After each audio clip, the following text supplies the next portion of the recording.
vez te has preguntado por qué ciudades como Mexicali, Ensenada, Guaymas o Chihuahua tienen una influencia china tan marcada? ¿O por qué existe un barrio chino en Mexicali? ¿Cómo terminaron miles de chinos viviendo en una región de México a más de 10,000 kilómetros de China? Amiga, amigo, en este video platicaremos de cómo la cultura china conquistó gran parte del noroeste de México y cómo esta historia está llena de racismo, de clasismo, de violencia y de resiliencia cultural también. La historia oficial casi no te lo cuenta, que incluye una de las épocas doradas más prósperas del norte, pero también uno de los casos de racismo y persecución más vergonzosos para México. Vamos a explicarlo. Para empezar a entender esta historia tenemos que viajar al siglo XIX a China. El país atravesaba una de las peores crisis en su historia. El Imperio Qing sufría guerra, rebelión, hambruna y una profunda inestabilidad económica. Millones de personas vivían en condiciones muy deplorables, especialmente en las provincias del sur como Guangdong. Y paralelamente a como eso estaba pasando en China, en Estados Unidos se estaba dando la fiebre del oro, particularmente en California. La famosa fiebre del oro atrajo a miles de personas de todo el mundo a mudarse a California. Los chinos, naturalmente, no fueron la excepción. Muchos chinos trabajaron en las minas, pero cuando el oro empezó a escasear, encontraron otro proyecto muy grande en el cual trabajar: la construcción del ferrocarril transcontinental de Estados Unidos. Historiadores de la UNAM y especialistas estadounidenses coinciden en que decenas de miles de chinos participaron en este ferrocarril, una de las obras más importantes de ingeniería de todo el siglo XIX.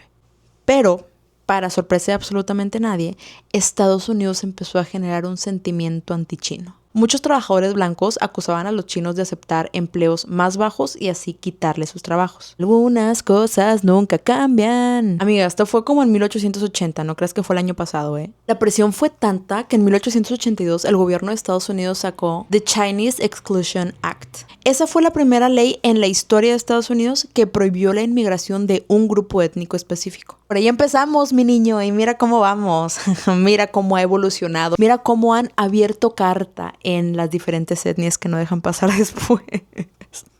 Ay, no, bueno, sigamos. Después de esta Exclusion Act, los chinos medio se quedaron en el limbo de, güey, ¿ahora qué hago? ¿A dónde me voy? Es ahí donde el generalísimo Porfirio Díaz, que era presidente de México, vio una gran oportunidad. El norte de México es una zona semidesértica y en esos años, a finales del siglo XIX, la neta nadie le quería entrar a vivir acá en el norte. Queriendo modernizar y también poblar el norte de México, el gobierno de México y el gobierno de China en 1889 firmaron el Tratado de Amistad, Comercio y Navegación. Porfirio Díaz les abrió las puertas de par en par. Los chinos empezaron a llegar a los puertos de Guaymas, de Mazatlán, de Ensenada. Eran hombres trabajadores, disciplinados, con conocimientos agrícolas muy avanzados. Cuestión de años se volvieron la mano de obra indispensable para construir las vías del tren en Chihuahua, para sembrar los campos de algodón en el Valle de Mexicali y para levantar las minas de Cananea en Sonora. Muchos investigadores del INA han llegado a la conclusión de que no se hubiera podido dar el desarrollo agrícola en el Valle de Mexicali si no hubiera sido por los chinos que llegaron. Llegaron escapando de la discriminación en Estados Unidos sin saber que crearían un imperio comercial acá en el norte de México. Los chinos hicieron algo que realmente nadie esperaba. Pasaron de ser peones a ser dueños de empresas. Gracias a su cultura del ahorro y la ayuda comunitaria que se daban entre ellos, fundaron una de las redes de comercio más grande de todo el noroeste del país. En Chihuahua y en Sonora, prácticamente todos los abarrotes, las zapaterías, los restaurantes y los hoteles de al principio del siglo XX eran de dueños chinos. De hecho, me casé con un chihuahuense y su tatarabuelo era chino, entonces sí es cierto eso. El caso más impresionante se dio en Mexicali en 1920. Hubo un punto en ese año en que en Mexicali había más chinos que mexicanos. Y debido al calor infernal que había en la ciudad, a los chinos se les prendió el foco y construyeron la Chinesca. La Chinesca es una red de sótanos y túneles subterráneos que están interconectados bajo el centro de Mexicali. Investigadores del INA confirman que originalmente se construyeron para que la comunidad pudiera vivir, dormir y socializar bajo el fresco de la tierra. Tenían sus propios casinos, templos, hospitales, o sea, tenían toda una comunidad ahí abajo. De hecho, durante la época de la prohibición de alcohol en Estados Unidos, toda esta zona se volvió el escondite perfecto. Sí, lo más probable es que hubiera contrabando de la mafia en la Chinesca en Mexicali. Pero, amiga, amigo, no todo es bueno. El éxito comercial de los chinos despertó una profunda envidia en los mexicanos. Es así como durante la Revolución Mexicana, principales líderes políticos de Sonora y de Sinaloa principalmente comenzaron tristemente campañas antichinas. Igual que les pasó en Estados Unidos, el gobierno empezó a culpar a los chinos de robar sus trabajos y contaminar la raza. Se crearon leyes estatales brutales como la prohibición de matrimonios entre chinos y mexicanos.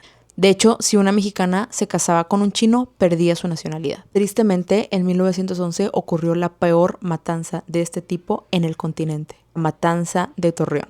Más de 300 ciudadanos chinos fueron asesinados en un solo día. Como si esto no fuera poco, en la década de 1930, gobernadores norteños ordenaron la expulsión masiva de chinos de México. Confiscaron sus bienes y dejaron muchos pueblos en el norte del país como pueblos fantasmas de un día a otro. Sin embargo, a pesar de este trágico éxodo, la huella china en el norte de México no pudo ser borrada. Muchas familias lograron esconderse y otras pudieron regresar años después, ya cuando todas las aguas estaban más calmadas. Hoy su huella es indestructible y la gastronomía de Mexicali es el vivo ejemplo de ello. Yo, por ejemplo, que soy de Nuevo León pero que me fui a vivir a Chihuahua, sí fue no shock, pero sí una sorpresa ver cómo se come la comida china allá.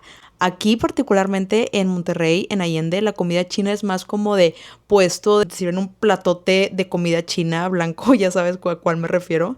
Chihuahua no, la comida china es una comida formal, es una comida para una celebración, son restaurantes elegantes, o sea, la cultura de la comida china es muy, muy, muy amplia y muy hermosa en ya mi hogar, Chihuahua. Cultura china, perdón por lo terrible que fue nuestro gobierno. Gracias por quedarse y darnos una de las fusiones culturales más deliciosas y más hermosas en el mundo.